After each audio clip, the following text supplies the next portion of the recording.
ये 11 तारीख की बात है और संडे था उस दिन। सिरसा के अंदर देवीलाल यूनिवर्सिटी में डिप्टी स्पीकर है रणवीर गंगवा और सांसद है सुनीता दुग्गल। वो एक पार्टी की मीटिंग के लिए वहाँ पे आते हैं।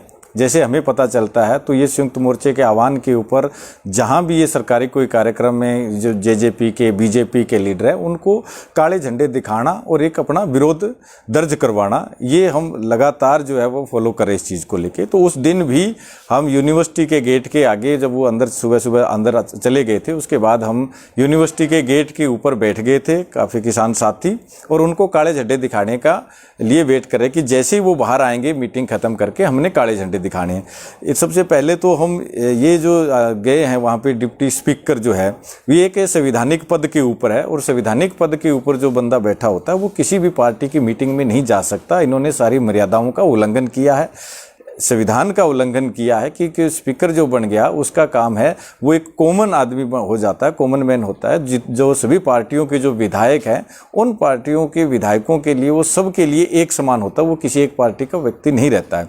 तो वो सरकारी गाड़ी लेके और यूनिवर्सिटी के अंदर गया। यूनिवर्सिटी जो है वो बच्चों की पढ़ाई की जगह है, ना कि किसी राजनीतिक पार्टियों की मीटिंग करने का अड्डा है। और इन्होंने बीजेपी वालों ने बार बार जो है वो यूनिवर्सिटी के अंदर जाके ये मीटिंग करते हैं पार्टी की, तो ये तो उन्होंने संविधान का उल्लंघन किया है। दूसरा, जब हम शांतिपूर्ण तरीके से वहाँ पर ये प्रदर्शन कर रहे थे और जब रणवीर गंगवा का काफिला पूरा वहाँ से बाहर निकल रहा है, वहाँ पे यूनिवर्सिटी के गेट के ऊपर कैमरे भी लगे हैं, मीडिया के भी कैमरे वहाँ पे थे, सारा कुछ था और हम आराम से शांतिपूर्ण तरीके से झंडे लेके काले झंडे उनको दिखा रहे हैं, उनके खिलाफ नारेबाजी कर रहे हैं। और जैसे वो गाड़ी गेट से बाहर निकलती है और रोड के ऊपर जाती है तब कोई एक दो व्यक्ति जो है उनकी गाड़ी के ऊपर पत्थर बरसा देते हैं। जो किसान आंदोलन के वो लोग नहीं थे, वो कहाँ से आए, कैसे आए, एकदम अचानक और कहाँ छुपे हुए थे, किस तरीके से किया वो हमें उस चीज़ का पता नहीं। लेकिन वो किसान जितने भी थे आंदोलन कर रहे थे वहाँ पे इनको काले झंडे दिखा रहे थे, उनमें से वो कोई नहीं था, ना हमने उनको पहले कभी देखा था इस आंदोलन के अंदर कि वो कहीं पे आए हों प्रोटेस्ट कर। तो उन लोगों को तो उन्होंने कुछ किया नहीं, जिनकी वीडियो भी आ रही है, फुटेज भी आ रही है, मीडिया के कैमरों के अंदर भी वो ईंटें फेंकते हुए भी आ रहे हैं। लेकिन जो किसान आराम से काले झंडे दिखा रहे हैं, नारेबाजी कर रहे हैं उनके खिलाफ, उन्हीं को पकड़ लिया जाता है और गिरफ्तार कर लिया जाता है। फिर रात को हमें रोड जाम करके हमारे 4 साथियों को छुड़वाना पड़ता है। करीब सिरसा के अंदर 6 जगह जो रोड जाम हुआ और रात को 10:30 बजे पुलिस प्रशासन को उनको छोड़ना पड़ा। अगले दिन हमें पता चलता है कि एक तो मेरे नाम से और एक और साथी हमारे बुजुर्ग है हरचरण सिंह जी, उनके नाम से FIR दर्ज हो गई और 100 अन्य लिखा है, जिसमें देशद्रोही के मुकदमे भी दर्ज कर दिए गए हैं।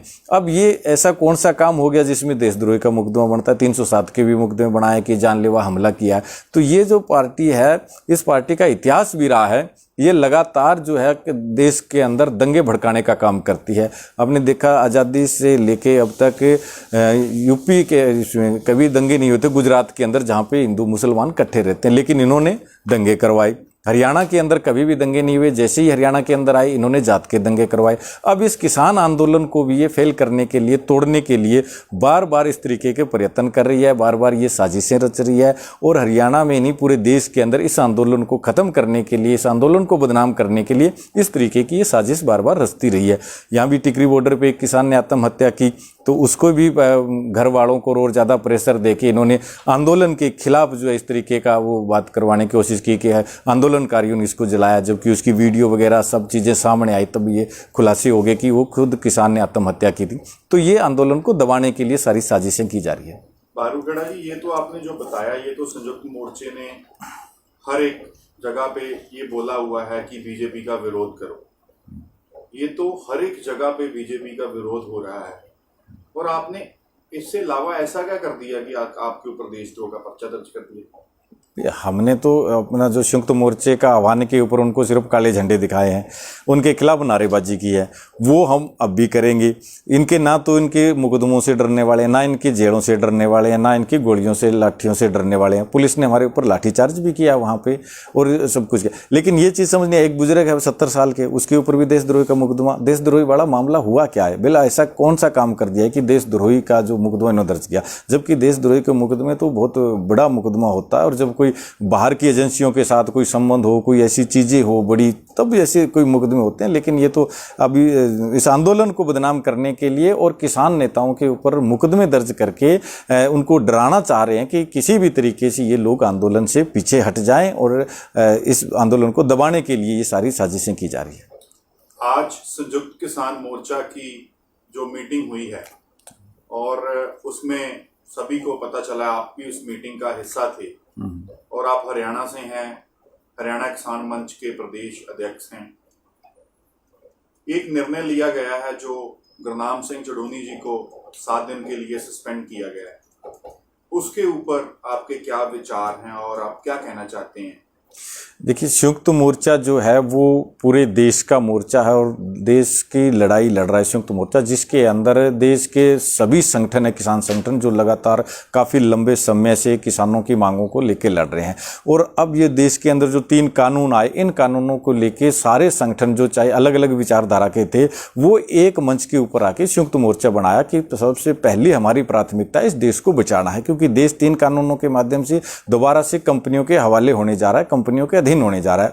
उस कंपनी राज से पहले भी हम लड़ते रहे हैं, 100 सालों का संघर्ष रहा है, अब दोबारा से फिर कंपनी राज स्थापित होने जा रहा है। इस हालात के अंदर देश के अंदर जो ये चल रहा है आंदोलन, और 8 महीने के लगभग हो गए हमें दिल्ली के चारों तरफ मोर्चों के ऊपर बैठे हुए। इससे पहले यूपी के अंदर भी जब चुनाव था तब संयुक्त मोर्चे ने ये फैसला लिया, इसमें बंगाल के अंदर, कि हम जहां इनका चुनाव हुआ इनका बाइकाट करेंगे, इनका बहिष्कार करेंगे, और जितने भी राजनीतिक ये इसका समर्थन करने वाले काले कानूनों का, उन सब का बहिष्कार करेंगे। उस दौरान के अब जो एकदम अचानक गुरनाम सिंह चडूनी जो है, उन्होंने एक बयान दिया था कि पंजाब के अंदर अभी चुनाव आने वाला है, तो संयुक्त मोर्चे को वहां पे चुनाव लड़ना चाहिए, पंजाब के किसान जत्थेबंदियों को वहां पे चुनाव लड़ना चाहिए, जबकि संयुक्त जो मोर्चा है वो कोई राजनीतिक मंच नहीं है। तो ये जो उन्होंने बयान दिया, उसके खिलाफ जो है संयुक्त मोर्चे के अंदर जो बैठक हुई, उसमें उनको कहा गया कि आपने ये जो बयान है वो गलत दिया है, आपको ये बयान नहीं देना चाहिए। तो उसके ऊपर वो कायम रहे कि नहीं, मैंने तो जो बयान दिया है वो दिया है और आगे फिर मैं दोबारा ऐसे बयान भी दूंगा।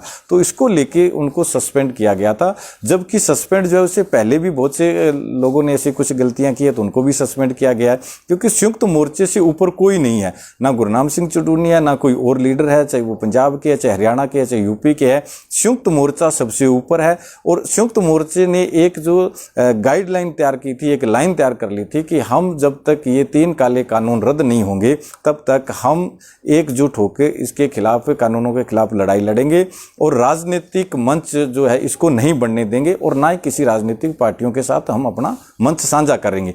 तो इससे जिस तरीके से ये जो बयान दिया गया, इससे संयुक्त मोर्चे को ही नहीं, पूरे देश के अंदर जो आंदोलन चल रहा है, इस आंदोलन को एक नुकसान हो रहा है। क्योंकि लोगों के अंदर एक भ्रम पैदा हो गया, जैसे बीजेपी वाले हैं, ये भी बार बार ये जो कह रहे थे पहले कि ये तो राजनीतिक लोग हैं, इन्होंने तो चुनाव लड़ने के लिए आए हैं। अभी दुष्यंत चौटाला का भी बयान आया था कि ये राजनीतिक लोग हैं, ये तो चुनाव लड़ने के लिए। तो जो गुरनाम सिंह चडूनी ने जो बयान दिया था, उससे पार्टी ने ये चीज़ और कह दी कि ये देखो, हम तो पहले ही कह रहे थे कि ये लोग तो राजनीति करेंगे। तो ये संयुक्त मोर्चे के खिलाफ है, इस आंदोलन के खिलाफ है, इसलिए एक्शन लिया गया था। एक्शन तो आपने ले लिया। एक्शन लेने का मतलब होता है कि एक्शन लिया और उन्होंने अपनी गलती को मान लिया और ये दोबारा ऐसा काम नहीं करेंगे।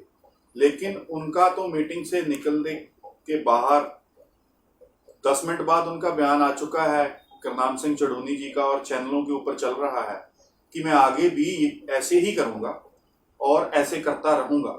तो अगर वो इन बयानों के ऊपर अड़े रहते हैं तो आगे मोर्चा क्या फैसला लेगा? मोर्चा तो देखो, जो ये मोर्चे की लाइन नहीं है चुनाव लड़ने का, और मोर्चे के अंदर जितने भी संगठन है वो रहे, पहले बहुत से संगठन ऐसे भी रहे होंगे जिन्होंने कभी कोई चुनाव भी लड़े होंगे। आज इस मोर्चे के अंदर जितने भी लोग हैं, सब ने एक फैसला किया है कि जब तक ये मोर्चा जीत नहीं लेते, कानून रद्द नहीं करवा लेते, तब तक हम इस मोर्चे को राजनीतिक मंच नहीं बनने देंगे। आप अगर किसी ने चुनाव लड़ना है तो वो अपना अलग पार्टी बनाए, अलग जाके लड़ ले, अपने इस मोर्चे से अपने आप को अलग कर ले। ये मोर्चे की साफ है कि मोर्चे के अंदर रहना है तो आपको ये चीजें मनसा छोड़नी पड़ेगी। लेकिन उन्होंने जो बयान जिस तरीके दिया, मीटिंग के अंदर भी उन्होंने कहा, जब उनको कहा गया कि आपने जो ये बयान दिया है वो गलत दिया है, आप इस अपने जो बयान है इसको आप वापस लीजिए, अपने शब्दों को वापस लीजिए, तब भी उन्होंने मीटिंग में नहीं माना। लेकिन मोर्चे ने फिर भी देखा कि देश के अंदर जो आंदोलन चल रहा है, इस आंदोलन को किसी तरीके से नुकसान ना हो, इसलिए उनको एक बार 7 दिन के लिए सस्पेंड किया गया।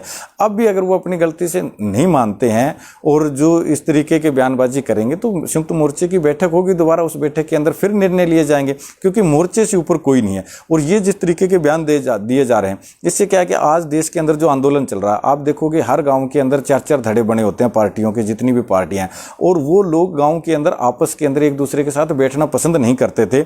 लेकिन इस आंदोलन से चारों पार्टियों के लोग एक ही ट्राली के अंदर बैठ के यहाँ पे टेकरी बॉर्डर, सिंगू बॉर्डर पे आए और एक ही चूल्हे के ऊपर बैठ के सारे खाने खा रहे हैं, क्योंकि वहाँ किसी एक पार्टी का झंडा नहीं है, वहाँ पे किसानी झंडा है, इसलिए वो सारे इकट्ठे होके आ रहे हैं। आज अगर कोई हम पार्टी की बात करते हैं, अगर चुनाव की बात करते हैं, तो लोग आपस के अंदर डिवाइड होंगे, और सरकार जो है वो यही चाह रही है कि ये लोग आपस में डिवाइड हो जाए और ये आंदोलन कमजोर हो जाए। तो ये कहीं ना कहीं इस तरीके के जो बयानबाजी करके आंदोलन को कमजोर करने की बात हो रही है, और सरकार जो है यही चाह रही है। सरकार को ये फायदे में जा रहा है कि किसी भी तरीके से इनमें आपस में फूट पड़ेगी और पब्लिक जो है, लोगों के अंदर इनका गलत मैसेज आएगा, तो ये आंदोलन कमजोर होगा। तो संयुक्त मोर्चे ने इसी को लेकर, आंदोलन को बचाने को लेकर ये कदम उठाया है, उनको सस्पेंड किया 7 दिन के लिए। अगर आगे वो नहीं मानेंगे, दोबारा संयुक्त मोर्चा बैठेगा और उसके ऊपर चर्चा करेंगे।